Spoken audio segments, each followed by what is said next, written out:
I meet St. Gibson and my voice sounds like this. Help, help. I need water. I'm gonna throw up. I'm gonna projectile vomit. I'm ready, but I'm not ready. You know, I'm gonna pass out.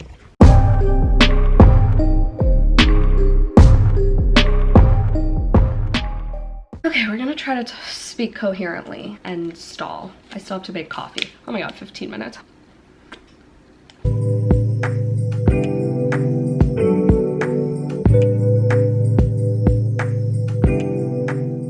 Okay, I'm really not that worried. I just like ran through my questions and tried to make it flow. It's gonna be fine. I can't right now. I have all my books by St. Gibson just chilling next to me.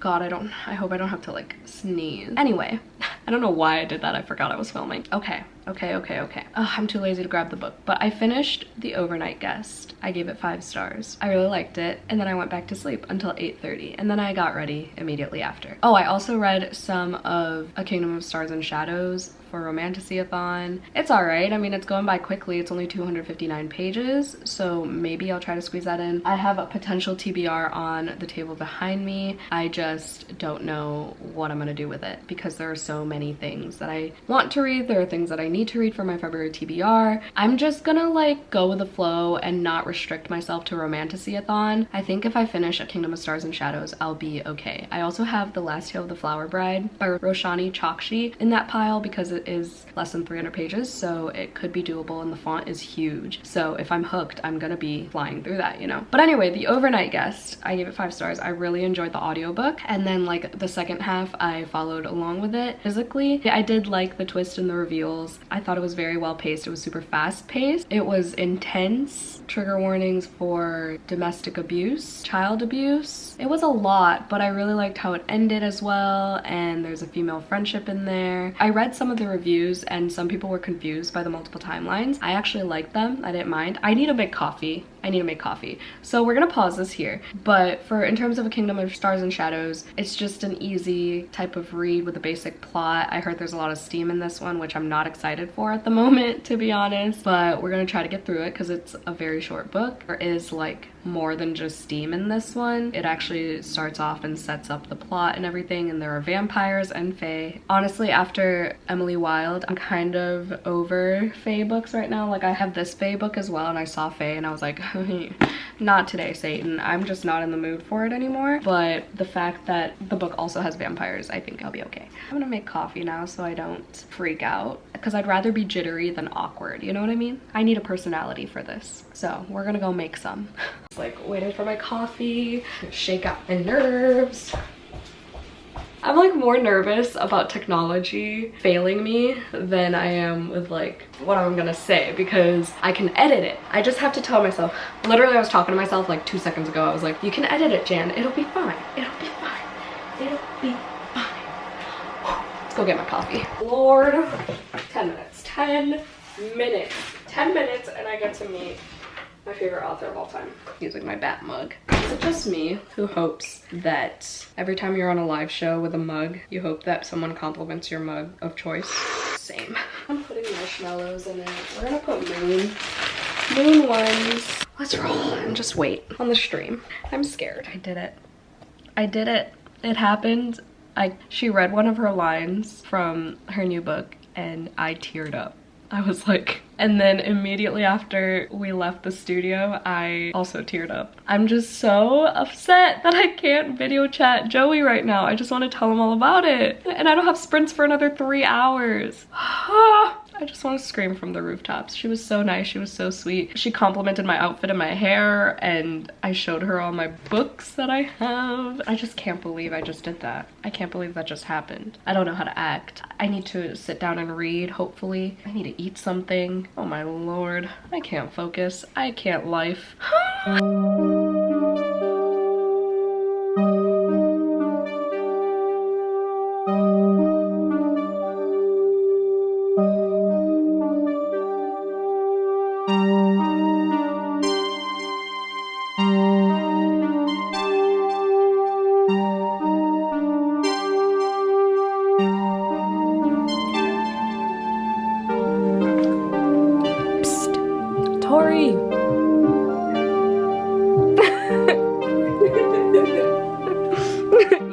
All right, love bugs, it is 2:40. In 20 minutes, I'm gonna be hopping on Patreon sprints. I just got off sprints with Tori. It was so much fun. That was our first like one-on-one sprints.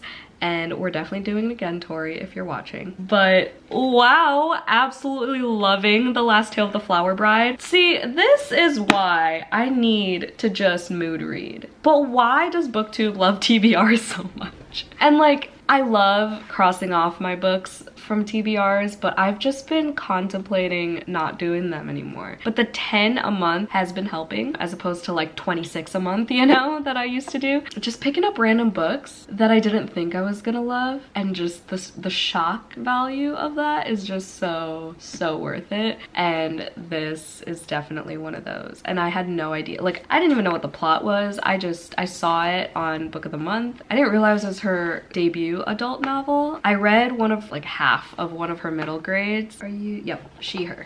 Okay, the writing is impeccable. It's so cute. The first like 30 pages are literally just about the main guy professing his love for Indigo, which is the main girl. God, it's so cute. And the way it's written, how things are phrased about marriage and love in general, and like how he sees her and the little things that he observes about her. It's just everything I needed. I really hope I can finish this whole thing today. It's less than 300 pages and I'm flying. I'm flying.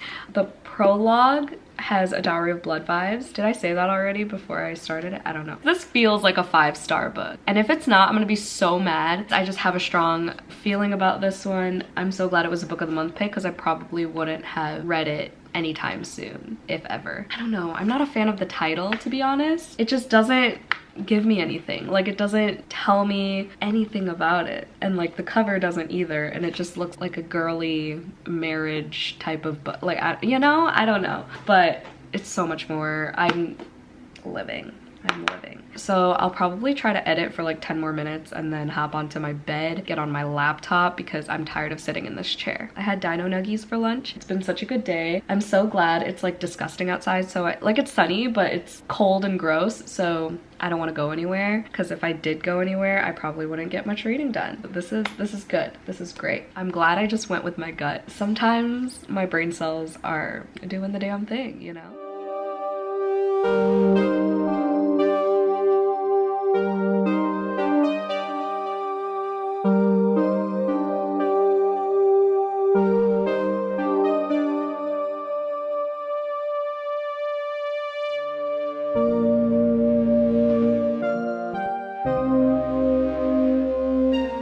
Sprinting with the vamps. Patreon sprints. Oh, this book is so good. These Cheetos are so good. I'm thriving. Hello. I forgot to update. As soon as I ended sprints with the vamps, Joey calls, and so then I filmed while he was on his way home. I filmed a Patreon only clothing haul, so that's exciting. And then I played my little block puzzle game while finishing the audiobook for Promise Boys by Nick Brooks. I picked this up for Blackathon just like last week. I don't know. It was like a 7-9 hour audiobook, something like that. And it's a YA thriller about this, what are those called? Like those private schools called Urban Promise. Basically, what happened? The principal dies, and then these 3 boys get accused of murdering him because this weapon was there were many misunderstandings, okay? And so we're trying to figure out who has the weapon, who got the weapon, where the weapon came from, where it was hidden, who took it from said hiding place. It was an intense time towards the end, but it took a while to get there. The audiobook itself was very well crafted. It was a full cast. There were sound effects. There were like people muffled talking in the background as if it were like an interview at a high school, and like they were sitting like right outside the cafeteria or something. That was the vibe of the book. Also, I really love my new glasses from Zinf. I just love a good new pair of free prescription glasses where like it's not smudged or anything. Like, this is how Joey's glasses feel at all times. No, not anymore. You don't care anymore? No, I said no, not anymore. I know, but you don't care about keeping them clean anymore? Well, no, I mean, I always try to keep them clean, but they're definitely not as clean as when I first got them. He like freaks out. Like I smudge him on purpose just to piss him off, and he literally wants to punch me in the face. Yeah, but I don't because I love her. But he doesn't because he's not that type of guy. Wow, and this hoodie, this is just the lighting. I just want to talk forever because this is a good setup. Maybe I should just film a video right here, like a sit down video. But anyway, I gave Promise Boys 4 stars. That was only book 2 of the day. That's depressing, but also not really because I'm 136 pages into The Last Tale of the Flower Bride and I just started this at like 1 o'clock today. So that's progress. I don't know how much else I'm gonna be able to read. Definitely do want to finish this. I don't know when I'm gonna finish this. That's the issue. I kind of want to start A Quiet Life, and that's actually on my TBR, and Joey's curious about it. And it's short, and it's another book of the month book that I could put towards my book of the month reading goal. But first, I gotta freaking eat dinner. I think I might just make ramen or ask Joey to make me ramen.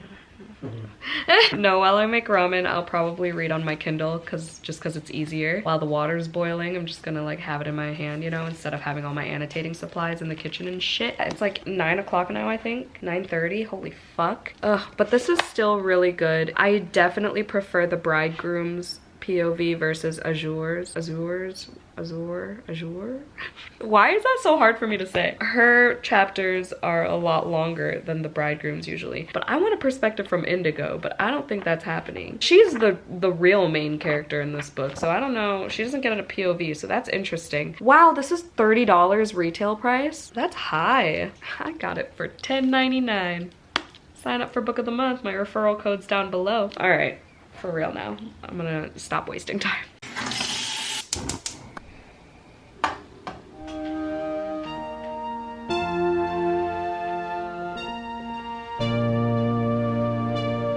Alrighty. It is 10:30. Wow, an hour later, I ate my ramen. I think I'm gonna make a cup of coffee. But I just finished my 3rd book. I have succumbed to the graphic novel, y'all. I took Katie is Reading's recommendation to read The Sprite and the Gardener. I don't know. She gave it 5 stars. I think I'm gonna give it 4. Just because for what it is. Well, first of all, I read it in freaking black and white on Kindle. The only reason why I read it because it was on KU. And it was cute. I mean, it's basically about these sprites. They're usually the ones who garden and stuff, right? And like make things bloom. But then humans kind of took over. And then so this one had to like low-key help this one girl plant her garden because the girl wanted to make the garden pretty for her mom who works all the time. And then so the sprite came and helped her, but like she didn't know. The girl thought she was doing it by herself. And it's like just this cute little story. And it's good for like the springtime. It literally used like none of my brain cells other than squinting a little bit because it was hard to see on a Kindle. I guess it was 4 stars. So I just needed a little brain break from all the text because I am 136 pages into The Last Tale of the Flower Bride. I think that's where I stopped before making my ramen. And then I continued reading A Kingdom of Stars and Shadows, and now I'm on page 77, which is 29%. And it's honestly kind of good. So we just found something out about one of the love interests. Okay, there's a little love triangle situation going on, but the girl clearly wants one over the other, and that one that she wants, the things he says have me squealing. So I'm actually kind of liking that. And like, I know some people say it's like all smut, no plot, but I'm 25% in and there hasn't been a steamy scene yet. There have been steamy things said, but there hasn't been like a whole like sex scene yet, which is way better than Court of the Vampire Queen.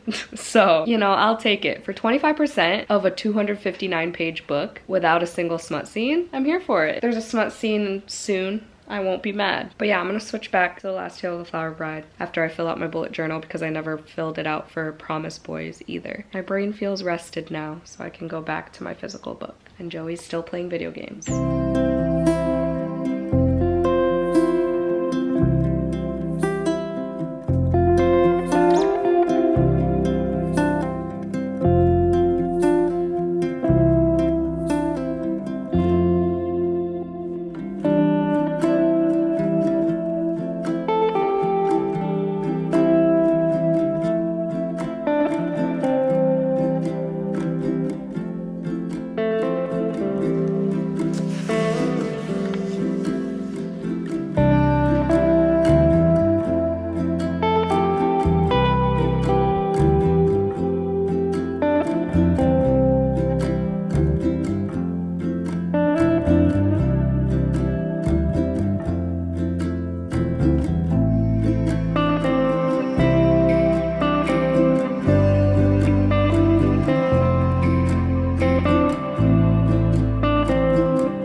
vlog, but I made it. And I didn't finish my book, but I made it. What's your I read 4 books and a lot of a 5th book and a decent chunk of a 6th book. That's cool. Oh my god, I feel a fucking hallucinatory. Okay, so number 1. I'm gonna try to do this before I fall back asleep. Joey called me pretty. She is pretty. I'm gonna say, Bags are down to hell. Okay, number 1. Finish The Overnight Guest. Hybrid read. Physical audio. 5 stars. Great thriller. Highly recommend. Number 2. I finished The Promise Boys. No, it's just Promise Boys. 4 stars. Also a pretty good thriller. Better than Karen McManus for a YA thriller, if I do say so myself. It's really hard to hold this camera up. Hold on. Number 3. I finished a graphic novel because I couldn't handle my eyeballs reading words anymore. A lot of words. And I finished A Sprite and the Gardener.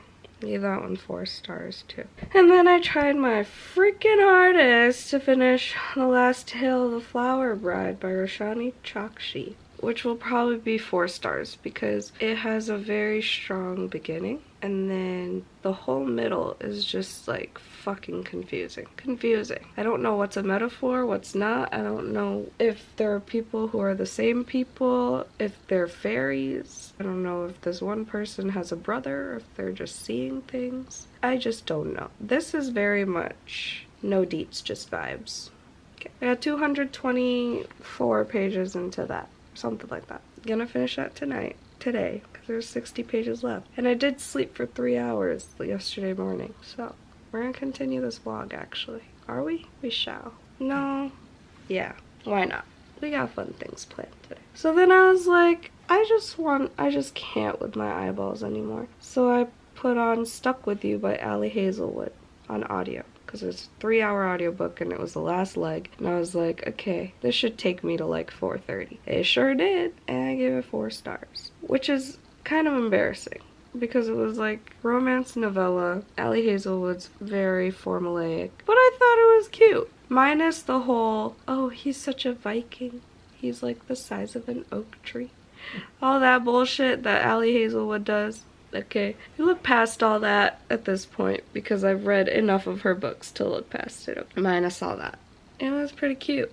And like the reasonings behind the conflict, although it was partially miscommunication, it worked. It made sense. I can't even say much because it's literally probably like less than 100 pages of a book. That was a decent time. The steamy scenes were cute. I liked the way the guy handled her situations, like the woman's insecurities and like internal conflicts, the way he was like patient and shit. Also how he handled the conflict, and he was just like, I don't want to give him praise for asking for consent and shit, because like you don't give praise for that. That's what should happen, right? But when the bar is in hell, you kind of have to do that. It was just very blatantly there, and he was just like a gentleman about it. That's that. I'm not gonna vlog too much, maybe b-roll, until I finish The Last Tale of the Flower Bride, because it is still Romantasy-a-thon. I want to get one more book in, and then we'll end this vlog, and then I'm not gonna pick up my camera all of Sunday because I'm over it for now. Okay? Okay, I'm gonna close my eyeballs. Say bye, Joey. Hi, Joey. Hello. It is quite a few hours later. I think I'm gonna end the vlog here, but I'm gonna talk about Last Tale of the Flower Bride by Roshani Chokshi because I just finished it, and then I went straight into like an hour-and-a-half long nap because it was much needed, because I did get up at 9:30 and lived life. But we're about to go on our Valentine's Day celebration thing, so I might just start a new vlog, like a weekend vlog, and end this 24-hour vlog. I gave this 4 stars. I'm sad it's not 5, and the reason it's not 5 is because it didn't keep the same energy as the first 50 pages. And I'm not talking about the writing. The prose is exquisite, okay? Like the whole purple prose. If you like Laini Taylor, just that like flowery fantasy writing that almost pretty much doesn't make sense. Like, you really have to think to make it like less abstract, then you'll love this. Part of me doesn't love that because it's so confusing and it's hard to like get a grip on the plot and like the characters and trying to decipher from reality, trying to figure out what's real and what's in characters' heads, what's in my fucking head, because I was lost a lot of the time and I was just vibing because the writing is really, really, really good. So I will say that the ending did redeem itself. It circled back to something that happened towards the beginning. It's kind of subtle, so you kind of just have to like remember it. I just wish it was a different story. I went into this blindly. I didn't look at the synopsis much. I like skimmed it and I was just like, you know what, fuck it, full send. The first 50 pages, I was like, okay, this is a love story. It's a character study. It's him professing his love for her, and it's just like this romance that has some sort of magic. But no, and then the second POV comes in and I was like, I hate it here. I hate being in this girl's head. But it's not like the main girl. It's not Indigo. By the end, I was like, okay, this all makes sense, but I still don't like it. But I don't want to give it a 3 because I had such a good time in the beginning, and like the writing, like I said, is just everything. There are so many good quotes about love and marriage, yourself and time, and it's a good one. I just could not tell you what happened in the middle because it's just so hard to grasp. But like at the end, there are like a bunch of reveals, so you kind of just have to accept the confusion for the most part. There's another one of those types of books. Kind of reminds me of The Last House on Needless Street, but like make it pretty fantasy instead. So yeah, that's that. Hope y'all had a great day. This was fun. Why did I say that first? That's not my outro. This was so much fun. Hope y'all had a good reading time if you participated in this round of 24-hour reading. If you made it to the end of this video, put a flower emoji in the comments down below. I don't care what flower. The flower bride, the sprite, and the gardener. Yeah, okay. Thank you so much for watching. Hope y'all had a great day. Stay safe, stay positive, and stay spooky always. And I'll see y'all in my next video. Bye!